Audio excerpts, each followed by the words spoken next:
Peristiwa Isra' dan Mi'raj yang Allah lakukan ke atas diri junjungan Nabi Muhammad SAW yang diceritakan sebahagiannya dalam surah Isra' dan sebagainya dalam surah An-Najm adalah sangat-sangat mencabar pemikiran manusia. Bukan saja mencabar pemikiran orang-orang yang tidak beriman, tapi juga sebahagian besar orang-orang yang beriman.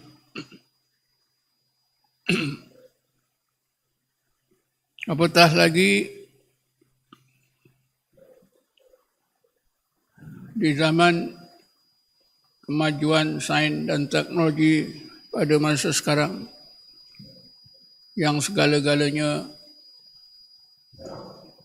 manusia sangat bergantung kepada kemajuan sains dan teknologi. Sedangkan peristiwa Isra' dan Mi'raj itu Nabi Muhammad SAW tidak ada apa-apa alat, apa-apa kenderaan yang dicipta oleh manusia untuk melintasi destinasi yang begitu jauh. Bukan saja daripada Masjidil Haram ke Masjidil Aqsa, tapi sampai melintasi langit yang ketujuh, sampai ke Sidratul Muntaha.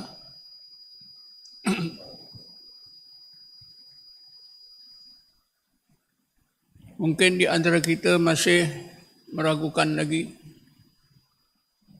kebenaran Isra' dan Mi'raj. Sekurang-kurangnya di sana sini kita masih dengar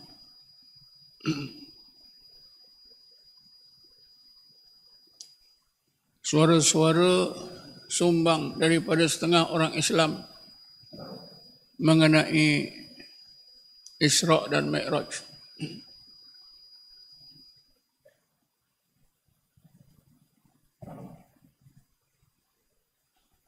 Sebenarnya mereka yang dilanda oleh cabaran pemikiran mengenai Isra' dan Mi'raj sehingga mereka meragukan, disebabkan mereka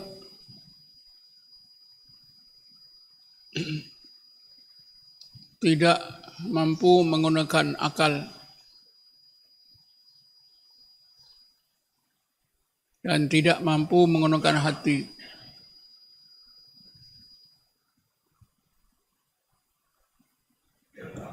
Keadaan mereka samalah seperti orang-orang musyrikin Quraisy di kota Mekah.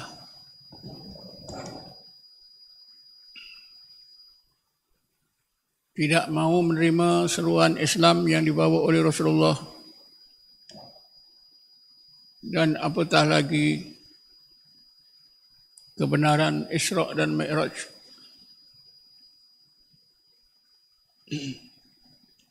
Malahan mereka menggunakan peristiwa Isra' dan Mi'raj itu sebagai satu bahan,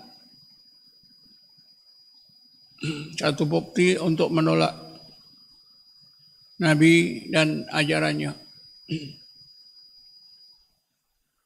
Orang-orang Quraisy di kota Mekah digambarkan oleh Allah seperti binatang. Apabila kita panggil, kita bercakap, binatang itu dengar suara, dengar panggilan manusia yang memanggil, tapi tak faham. Bismillahirrahmanirrahim. Masalul ladzina kafaru kamasalil ladzi yan'iku bima la yasma'u illa du'aan wa nidaan. Summum bukmum umyum fahum la ya'qilun.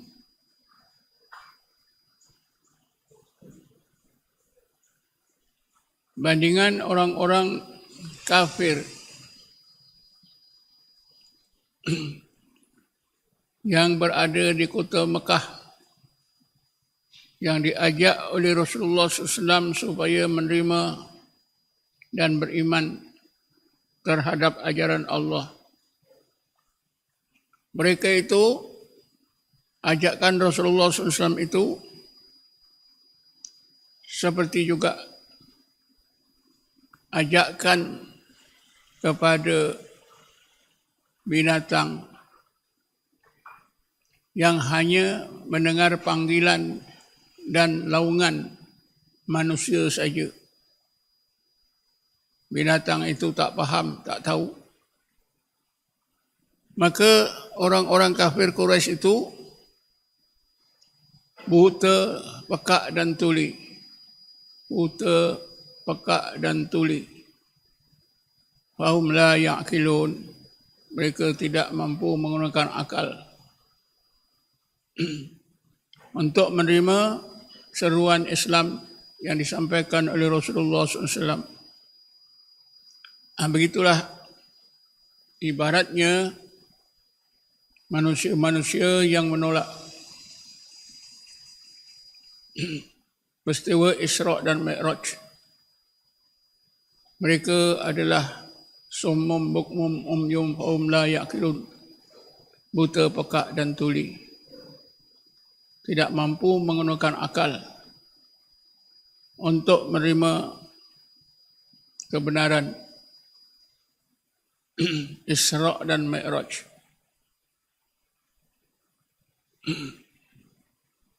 Sekiranya orang-orang kafir tidak mau menerima kebenaran Isra' dan Mi'raj, meragukannya, mempersoalkan, itu munasabah, tetapi sangatlah tidak munasabah. Sekiranya berlaku di kalangan individu-individu umat Nabi Muhammad SAW.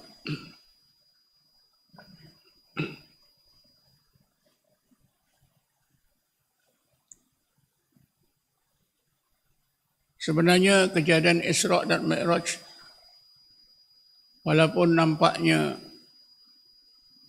sangat memelikkan, sangat menakjubkan, sangat luar biasa dalam pemikiran manusia, tapi sebenarnya bila kita pandang dari sudut qudrat dan iradah Allah, peristiwa Isra' dan Mi'raj yang dilakukan oleh Allah itu adalah merupakan perkara yang sangat kecil.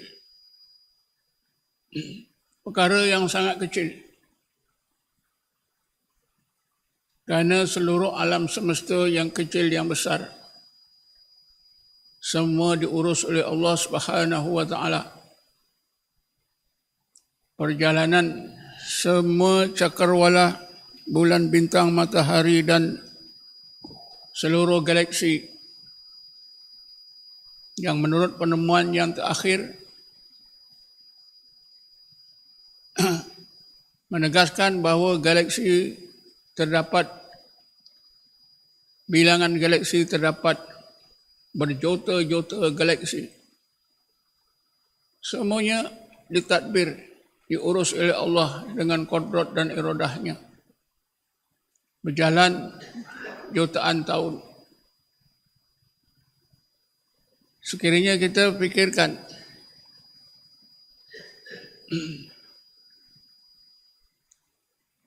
perjalanan semua alam semesta ini berbanding dengan Isra' dan Mi'raj.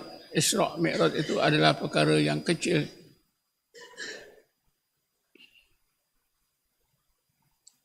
yang mudah kita imankan dan mudah untuk kita terima kebenarannya. Tidak ada apa-apa masalah.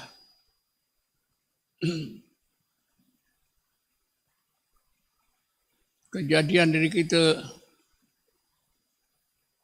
sebagai manusia pun sudah cukup untuk kita gunakan bagaimana hebatnya qadrat dan iradah Allah Subhanahu wa taala. Setiap sesuatu semuanya tertakluk pada qadrat dan iradah Allah, yang zahir dan yang batinnya. Bismillahirrahmanirrahim. Tabarakalladzi biyadil mulku wa huwa ala kulli syai'in qadir. Wa subhanalladzi biyadihi malakutu kulli syai'in wa ilaihi turja'un. Ayat-ayat ini mengingatkan kita apa saja kejadian yang zahir yang batin, yang kecil yang besar, yang di alam nyata maupun yang di alam malakut yang tak nyata. Semuanya ditadbir oleh Allah Subhanahu wa taala. Bagi orang yang berakal dan pandai menggunakan akal, tentu mudah saja untuk menerima kebenaran Isra' dan Mi'raj, kerana perjalanan Isra' Mi'raj Nabi itu dilakukan oleh Allah Subhanahu wa taala dengan qadrat iradahnya. Kalau kita bandingkan dengan kejadian seluruh alam semesta, Isra' dan Mi'raj itu adalah satu kejadian yang kecil bagi Allah Subhanahu wa taala. Allah Subhanahu wa taala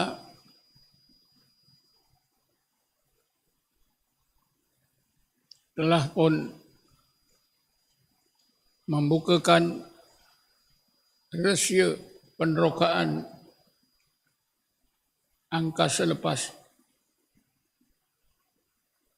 di mana Allah Subhanahu wa taala menjelaskan bahawa jin dan manusia boleh meneroka ke angkasa lepas sejauh mana pun,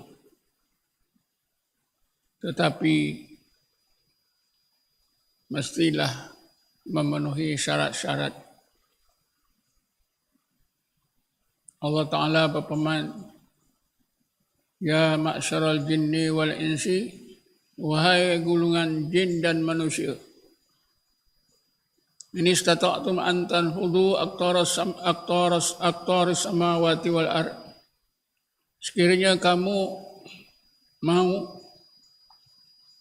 meneroka ke angkasa lepas, juga ke dalam bumi, fanfudu, maka silakanlah kamu terokalah, kamu lakukanlah.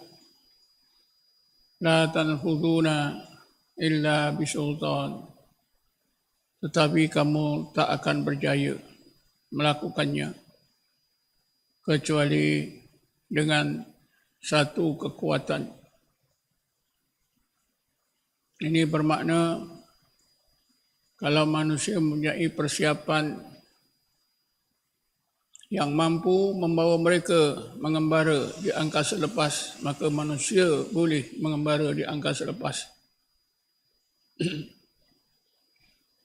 Kerana itu tuan-tuan, Quran telah mendahului seluruh saintis tentang penerokaan angkasa lepas. Peristiwa Isra' dan Mi'raj juga mendahului pemikiran saintis mengenai penerokaan angkasa lepas. Ini adalah satu fakta yang sangat menakjubkan, yang membuktikan bahawa Quran bukanlah karangan Nabi kita Muhammad SAW seperti yang disangka yang dituduh oleh orang-orang yang bukan Islam. Bagaimana Nabi kita yang ummiyin, yang tidak pernah belajar daripada manusia, boleh mengetahui tentang potensi penerokaan angkasa lepas, tentang syarat-syarat penerokaan yang mesti disediakan oleh manusia yang mau meneroka ke angkasa lepas. Kerana itu, peristiwa Isra' dan Mi'raj dan ayat-ayat Quran yang berkaitan dengannya membuktikan bahawa Quran bukanlah karangan Nabi, tetapi datangnya daripada Allah Subhanahu wa Ta'ala. Quran adalah wahyu yang sebenar, yang original. Sebab itu Nabi kita Muhammad SAW berpesan, aku tinggalkan dua perkara, kalau kamu berpegang teguh dengannya, kamu tidak akan sesat selama-lamanya, yaitu kitabullah wa sunnata rasulihi, kitab Allah Quran dan sunnah Rasulnya.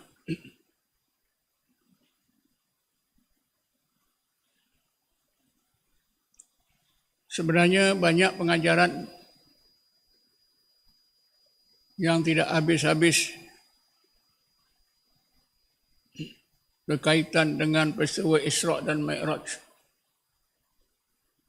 Seluruh ulama telah cuba mencongkil, menulis,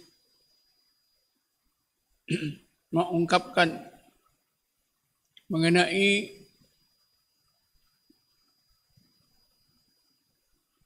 berbagai pengajaran yang tersirat dalam peristiwa Isra' dan Mi'raj.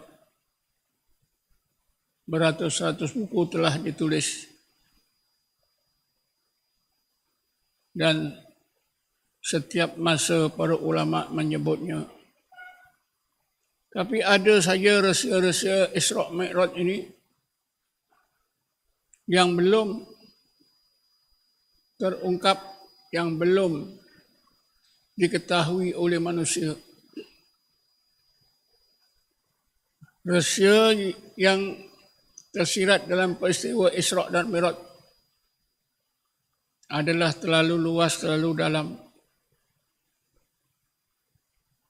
Lebih luas daripada lautan, lebih dalam daripada lautan yang dalam. Tapi semua itu memerlukan tenaga pemikir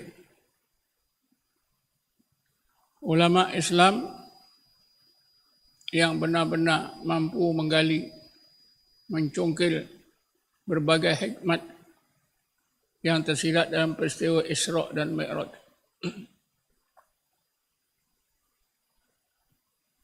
Dari sudut ilmu, banyak pengajaran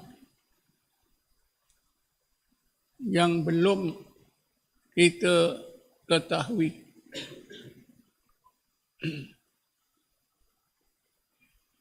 Kerana tujuan Rasulullah SAW di Isra' Mi'rajkan ialah untuk diberi ilmu, ditambahkan ilmu. Rasulullah selalu berdoa seperti yang Allah sebut dalam Quran, wa qur rabbi zidni ilma.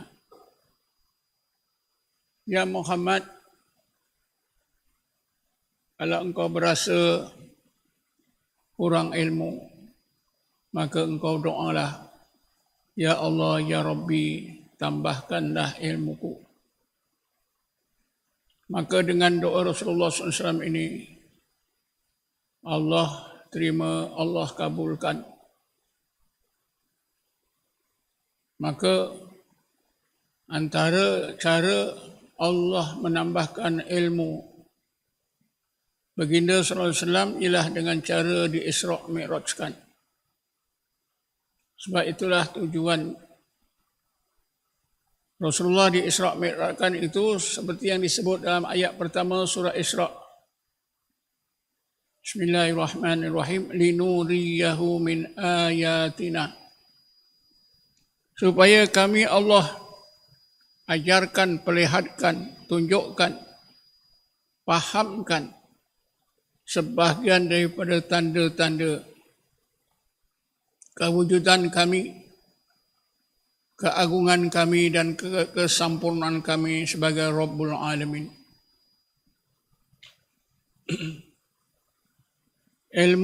Berbagai ilmu yang Allah ajar kepada Rasulullah sepanjang perjalanan pergi dan balik Isra' dan Mi'raj telah pun dapat diterima oleh Rasulullah bagaimana yang dikehendaki Allah Subhanahu wa taala. Rasulullah mempelajari dengan akal dan hati. Disebut dalam surah An-Najmi, Bismillahirrahmanirrahim. Ma kadzdzabal fuadu ma ra'a. Sesungguhnya hati Muhammad SAW itu tidak mendustakan apa yang dilihat. Nabi mempelajari rahsia-rahsia Allah melalui akal, menggunakan pandangan mata kepala. Begitu juga serentak dengan itu hati Nabi mempelajari rahsia-rahsia Allah, ilmu Allah yang tersirat dalam semua kejadian dengan hati. Jadi akal dan hati Rasulullah SAW dicurahkan oleh Allah ilmu yang sesuai dengan akal dan hatinya. Itulah yang dimaksudkan ma kadzdzabal fuadu ma ra'a. Sesungguhnya hati Muhammad SAW itu tidak mendustakan apa yang dilihat. Apa yang dilihat, Nabi dapat ilmu pada akal. Hakikat ilmu itu dapat dibenarkan, diterima oleh hati. Inilah yang umat Islam tidak mengambil berat, yaitu kedua-dua bahagian ilmu. Ilmu pada akal dan ilmu dalam hati. Memang universiti Islam banyak telah dibangunkan di rata-rata negara Islam. Tapi semuanya adalah ilmu pada akal. Ilmu dalam hati, mereka abaikan.